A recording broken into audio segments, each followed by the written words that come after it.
Happy Friday night, everybody out there. We are going to preview the national championship tonight for Monday. We're going to have a nice special episode for Monday. And over the weekend, though I'm not going to be posting videos, I will be working a lot behind the scenes. That intro video you just saw last time, you're going to see that edition of the intro video. We're going to get some lighting over here. We're going to do a little bit of rearranging. I'm going to get Ohio State and Notre Dame in the center behind us for Monday, as well as we have a special 2024 video coming out to recap the 2024 season and how amazing it was, the chaos that it was. We're going to be doing that. I'm going to change the structure of it. I was originally going to do the top 50 moments. That's going to be a lot more boring for you guys than what I'm planning to do. So make sure you guys subscribe, but at the very least, like the video. It costs you nothing to like the video or subscribe, and it helps me out a ton.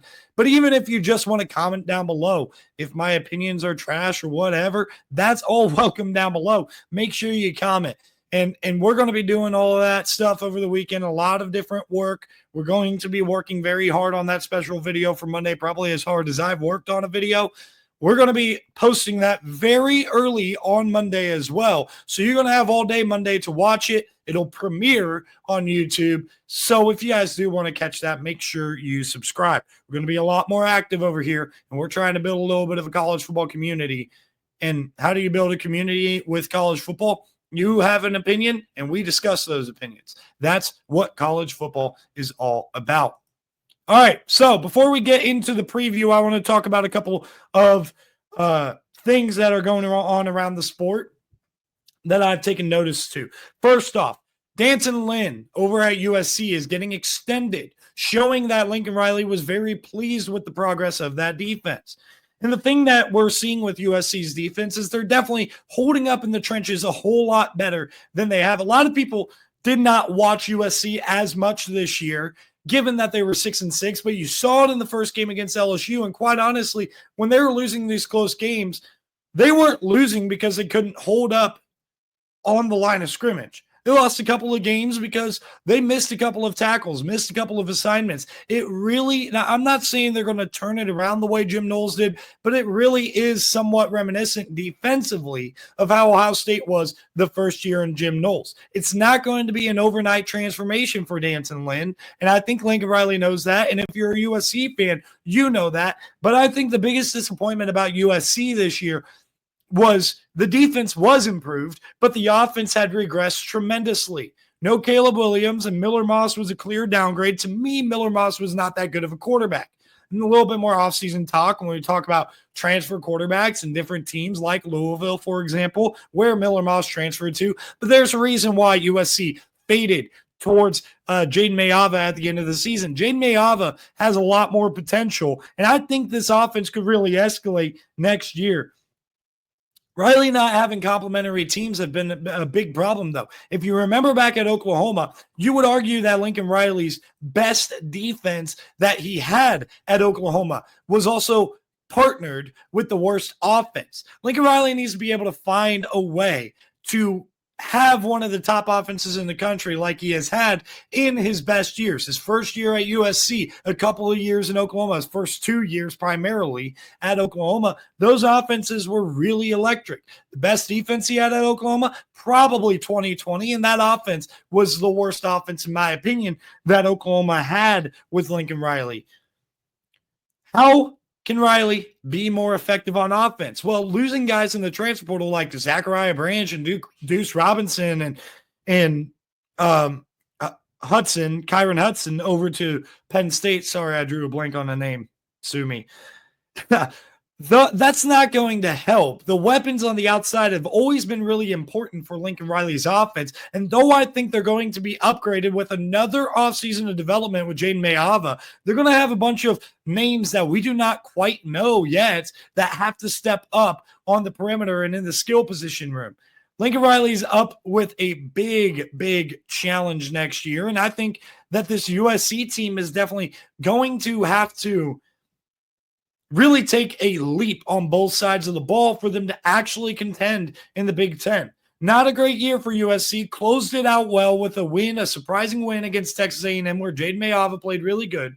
They started out the season with a surprising win against an LSU team that turned out not to be all that bad. They weren't great by any means, but that LSU team was definitely a tough out for a lot of teams in the SEC. And USC showed that potential. They lost basically only close games, even to Notre Dame. They were driving down the field before you saw that final interception by Christian Gray, a pick six, and then another 100-yard pick six that was icing on top of the cake. 49-35 was not indicative of how close that game was. With 4 minutes left in the fourth quarter, USC was in the red zone ready to tie the game. So USC definitely was right there this year in the games that they lost, and they got to figure out how to win these close games, and a lot of figuring out how to win the close games is getting crucial stops on defense. They were good throughout the course of games, but when it mattered most, that defense definitely fell short. Now, when you're talking about transfer receivers, I think the biggest story that's going on with transfer receivers is Texas Tech transfer Micah Hudson, who transferred over to Texas A&M, and now he's taken some time off of football-related activities for his own mental health. Now, I don't know what's going on with the situation with Micah Hudson, but anybody that knows anything about college football, winter conditioning is the toughest point of the whole calendar year for a football player. You're not around your skill position coaches. You can't actually, due to the NCAA rules, really work with a physical football. And it's a lot of strength and conditioning stuff that I'm not saying Micah Hudson doesn't enjoy. I don't know anything about the kid, and if there is a mental health crisis going on there, it is definitely a tough situation. I hope Micah Hudson can get better soon. But with that being said, you're missing the toughest moments where your body is going to transform and become more of a Division I player, especially a kid like Micah Hudson going into his second year in college. It is a tough time for sure to be in a strength and conditioning program in the wintertime, but that is the time that players are truly able to get the crucial physical development that they need. Now, the guys that will get the physical development, the transfers, Mario Craver and Casey Concepcion. Concepcion, to me, is a very versatile wide receiver, a guy I'm really excited to see in an Aggie uniform next year. And then we'll see what Mario Craver does. I had success in an SEC program to a lesser degree because it was the worst SEC team last year in Mississippi State. But the NIL and the transfer portal effect, you have all of this stuff going on with Micah Hudson and NIL and the NIL guarantees, and then he's able to take some time off here. It's definitely a situation where you are seeing a perfect demonstration of the shift of power going more so towards the players than the coaches and the programs out there. But the problem is if you're not going to be worth your money, worth your time, this money in this stuff is going to be very short-lived for these kids. They're going to go out and they're going to buy a brand new Lamborghini or do whatever the heck they want to do with all of that NIL money. And then they're going to be leaving college probably with no degree and broke. Even if they have a degree, they won't know what to do with it. And they're going to have to go to the workforce like anybody else. And if Micah Hudson's having mental issues now, if he doesn't get things straightened out and whatever the problem is, he's going to end up like some of those kids out there who are going to have no idea what to do when their NIL money is gone and they have no idea to work in the real world. Because that's the direction you're going if you're not prioritizing football with that money that is coming in with it. You are getting paid to play football. You got to be able to do the grunt work, and that includes the toughest time for a college football player, winter conditioning. I can tell you the story about Ohio State briefly. They used to have the St. Valentine's Day Massacre on February 14th that was ran by strength and conditioning coach Mickey Marotti, and they still do it. They just call it something else because a bunch of people got offended by that. Whatever. Not my problem right there. But I definitely think that is a good demonstration of how hard that workout in particular is, of how tough winter conditioning is for college football players. And I really hope Micah Hudson gets it figured out because I thought out of high school, Micah Hudson was one of the most talented receivers in the country. And we've seen a bunch of freshman receivers, Ryan Williams, Jeremiah Smith, Ryan Wingo, all step up. And there are many more than that too, all step up and played major roles. And Micah Hudson didn't exactly get the chance to do that at Texas Tech last year. And now, will he be able to play a major role at Texas A&M? If he's missing winter conditioning, I somewhat have my doubts. All right, what you guys are all here for, the Ohio State and Notre Dame preview. It's all going to start with Will Howard being super efficient against cover 1 and cover 0. And Marcus Freeman was hinting at mixing up coverages at the end of the day, but we saw what the true freshman cornerback said. Leonard Moore talking to the media. It was reposted by Jeremiah Smith. That is kind of crazy on TikTok. It was reposted by Jeremiah Smith about how Leonard Moore was talking about how they're confident in playing man coverage. That's who they are. That's what they do. And they're going to try to give Ohio State's wide receivers basically a long night. That's essentially what he was saying. And Jeremiah Smith reposted that. If I'm a Notre Dame fan, I'm not super confident hearing that stuff. And I'm not super confident if they come out here playing cover 0, playing cover 1 like they've done all year, being aggressive with the blitz packages and basically asking for Xavier Watts to be the eraser. More on that later. But the challenge is going to be super heavy if you're going to be doing that, simply because Will Howard is super duper efficient when it comes to playing against man coverage, a lot more efficient than zone-based defense. He's great against the blitz. He's great against man coverage. And that is something that if I'm a Notre Dame fan, I am definitely concerned about going into this game. And if I'm an Ohio State fan, I see the way Penn State ran the football. Katron Allen and Nick Singleton both as a duo having over 80 yards rushing.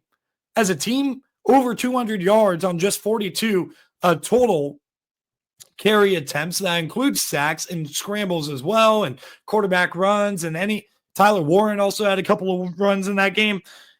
They ran the ball for, I think, 42 carries and like 204 yards or something like that, and 3 rushing touchdowns. And let me tell you something too. Notre Dame's not going to have the benefit of holding Ohio State's wide receivers who are not producing, not playing with confidence, to 0 receptions the way Penn State's team wasn't, the way Penn State's receiving core wasn't. Ohio State's going to be able to throw the ball. That I don't have a doubt about. They're going to have at minimum 200 yards passing, especially against man-to-man coverage. But without Riley Mills in this game, it showed up against Penn State. It didn't really show up against Indiana and Georgia, but it showed up against Penn State that, look, Notre Dame might have some run game concerns, especially if they have to commit more resources to stopping the pass game and helping out their corners on island, their young corners on islands. So can Ohio State run the ball? Well, they've been very effective in the playoff, and Notre Dame's coming off probably their worst rush defense performance of the year. I will say the Northern Illinois game definitely pops out to me, but that was so early. And at the very least, when Notre Dame was playing better later in the year, that was the blemish in the rush defense record that Notre Dame showed. So the big question I'm going to have is all these great defenses, even Ohio State, the team that Notre Dame is facing, has an off day on defense. Maybe that was an off day for Notre Dame when it comes to stopping the run. Maybe Penn State had a really good game plan and Notre Dame did not respond very well to it. And maybe Ohio State doesn't have that same game plan. There's definitely a possibility out there that Notre Dame is able to shut down the run game. I doubt they're going to shut down the pass game, but they could definitely shut down the run game. We've seen Ohio State's run game get shut down against teams like Michigan and Nebraska. A couple of examples that pop up in my head there. So if it was an off day, in which I'm inclined to believe it was at least a little bit of an off day for Notre Dame's defense, then their rush defense could realistically get right back in the flow of things. But the problem is Ohio State, they're playing with more balance now than they ever have this season. So how can Riley Leonard be able to score with that offense that's bound to score? And you look at Nico Iamaleava, his stat line was not super crazy. 20 carries, 47 yards, 2 touchdowns. But his ability to extend plays and also create something out of nothing was very, very important for Tennessee. And that ability in the second quarter somewhat kept Tennessee in that game. And they were able to close the deficit from 21-0 to 21-10 going into the locker room. And of course, Ohio State pulled away in the second half. But the ability for the quarterback to use their legs is something we haven't really seen Ohio State defend other than Nico Iamaleava and I guess Stone Earl with Marshall. That's about it, right? And that's a little bit of a different conversation to have because, number one, this Ohio State defense is definitely calling things a little bit more aggressive. And number two, that was Marshall. The only example we really have is Nico Iamaleava. And he did enough to affect Ohio State and get them back in the game, but he certainly did not do enough on the ground to win that game. So for me, Riley Leonard is also going to have to look to his wide receivers to help out. And it's not going to help that their offensive line is pretty banged up right now. There was hope after Charles Jagasaw came into the game. He was supposed to start for them at left tackle, got hurt in the preseason. They ended up starting true freshman Anthony Knapp, who struggled early on in the year, and he got better as the season progressed. And he was playing at a pretty good level at the end of the year and into the playoff, and then he got hurt against Penn State. He's going to be out for this game. And it seems like on the depth chart that Notre Dame's sending out, Charles Jagasaw is also not on it. So it looks like we're going to be getting a lesser talented kid playing left tackle over there. That is not good.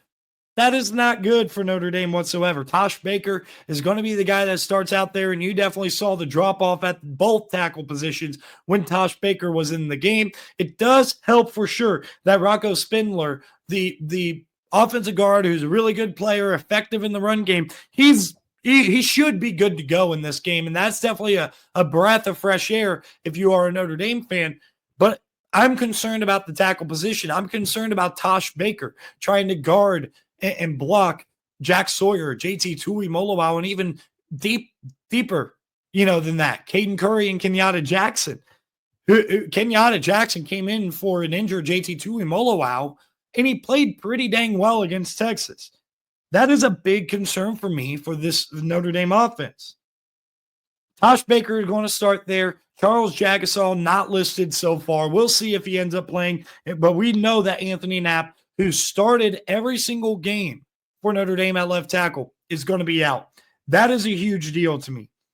And Ohio State in the college football playoff has really been effective against the run game. They have really been good against the run game. This Ohio State defense has really been performing at a high level, and I think that they are really peaking at the right time. And the thing about this defense is if you watch them in the back part of the year, they were playing really good. They didn't necessarily play an offense that was going to threaten them. And then they played Tennessee. They were able to shut them down. People poke holes at Tennessee. When they shut down Oregon in that first half, certainly, that was a situation where people woke up a little bit. They're like, whoa, Texas couldn't run the ball. Oregon couldn't run the ball. And Tennessee couldn't run the ball. I get Dylan Sampson got knocked out, but a team that can run the ball with one running back generally can plug and play another running back. And Ohio State was winning at the line of scrimmage in all three of these games. So with all the O-line concerns that Notre Dame has, I think the Ohio State defense has a good opportunity to win again at the line of scrimmage.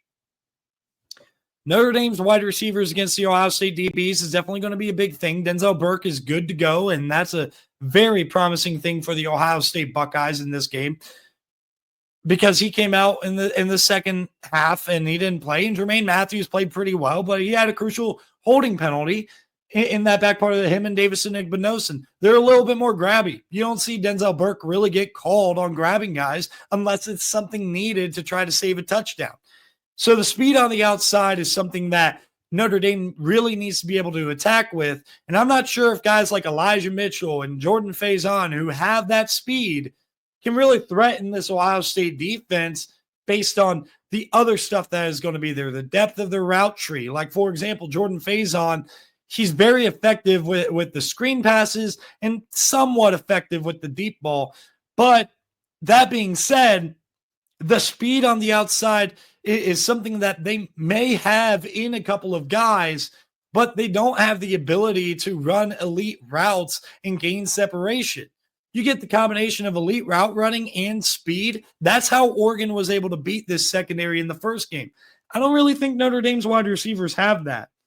The only thing I think Notre Dame can really do is try to get those speedsters on Davison Igbinosun and try to draw a holding call, because though he's been better in the back part of the season and in the college football playoff, this guy grabs a lot. He grabs a lot. And if he has the little thought in his head that he is beat, he grabs. He has a bad habit of doing that. Instead of trying to make up ground, he grabs, he panics. And that is really where Notre Dame can move the chains, because that's also a thing that Ohio State had problems with in the Texas game. Penalties really knocked them back a lot in that game. When Ohio State's offense seemed like it was either in a rhythm or starting to get back in a rhythm, they would always have a crucial penalty, whether it was the unsportsmanlike or a bad holding call, or not a bad call. What I mean is a bad, holding penalty that wasn't necessarily needed for Ohio State. They had these situations where they were getting behind the sticks because of penalties, but penalties can also try to help move the chains for Notre Dame in this game, and that's definitely going to be crucial. Notre Dame being the more disciplined team and knowing how to attack those grabby defenders, and in particular, Davison Igbinosun. A lot of talking points that I've heard in the media, Joel Klatt, people that you respect too, saying this type of stuff. Notre Dame needs to have a similar game plan and a similar thing that they need to do a similar thing to what Texas and Michigan was doing. Notre Dame cannot play like Michigan and Texas because they're not built like that. They don't run zone coverage in practice and in-game situations here. See, teams like Texas and Michigan have been taught all year how to be disciplined in the secondary and be able to be disciplined in holding their zones and making teams beat them with a long drive. In Ohio State, quite honestly, at times, even against Texas and certainly against Michigan, they either weren't patient enough or they weren't winning up front. Though I think Ohio State might have a slight advantage up front from offense to defense, Notre Dame doesn't have the ability in the secondary either to be able to make you dink and dunk down the field. They don't do that. That's not what they do. If you end up trying to take a man-heavy team like Notre Dame and you try to switch things up and run primarily zone coverage the way that Texas and Michigan did, buddy, that's how you get blown assignments. That's how you get a player like, say, Leonard Moore or a Jordan Clark, a younger player who doesn't rep that all the time. That's how you can get them to create a coverage bust within zone. That's how you allow for big plays. So Notre Dame's not going to do that. And quite honestly, they shouldn't do that. If I'm a Notre Dame fan right now, I'm just going to hope and pray that the Ohio State receivers are having a bad day. The Notre Dame corners are very physical, and Leonard Moore and Christian Gray play the best games of their lives to this point. That's the recipe, okay? The recipe is not to play like Texas or Michigan on defense. The recipe is to do what you've been doing all year, hoping that your corners can win and hoping that your eraser, Xavier Watts, is a difference maker. Because Xavier Watts is that guy who plays the deep safety role in cover one, and he roams the entire field. Athletic, a ball hawk, he gets his hands on the ball all the time. Xavier Watts is a really, really good player, super athletic player. He is the guy that is going to be the key to stopping the Ohio State team. Let's not pretend like Notre Dame can drop into quarters coverage or a soft cover 3 and be able to make Ohio State dink and dunk. That's not what they do. That's not what they rep, and that's how you allow big plays. I don't know how people like Joel Klatt and people on ESPN even think that that's a possibility for this Notre Dame team when they have access to all 22, and I frankly don't have as much access to all 22. A little bit, but not much. This is what Notre Dame is. Xavier Watts needs to be the eraser. But in my opinion, when you match up man coverage with Will Howard, he's going to be repping this all week in the film room. He's going to be mental reps and even physical reps too. They got guys like Caleb Downs who can mask that. They even got younger guys who can try to play the role of Xavier Watts. Might not be necessarily as athletic and as effective and as much of a ball hawk. But with that being said, they're going to be able to prepare for this. And Will Howard is always going to be watching where Xavier Watts is. He's always going to be keeping an eye on number 0, and he's going to trust his receivers to win one-on-one battles. And in my opinion, those receivers are going to win their one-on-one battles. Jeremiah Smith is about to have a huge day. In Ohio State, combined with the fact that I don't think Notre Dame's offense can really get going in this game, and Ohio State's offense has the matchup advantage, I think Ohio State runs them off the field. 28-0 at halftime. Ohio State mails it in a little bit in the second half. It's 35-7. That's the final score. I think Ohio State truly dominates this game. I could be wrong. I could be eating crow on Tuesday or Monday night whenever I do a video. But I really think that Ohio State's going to win this game comfortably. 35-7. This is not their toughest challenge that they have faced thus far in the playoff. They have answered those challenges even if they were tougher. I think Texas and I think Oregon were tougher challenges. And the only thing Ohio State needs to worry about is playing their game. And if they play their game with the rhythm that they have and the language around there about leaving no doubt and about you got one more, even right after the Texas game, they didn't enjoy it for a second. We got one more. And we got 10 more days with these guys. And we got one more time to tighten those cleats and strap the helmets.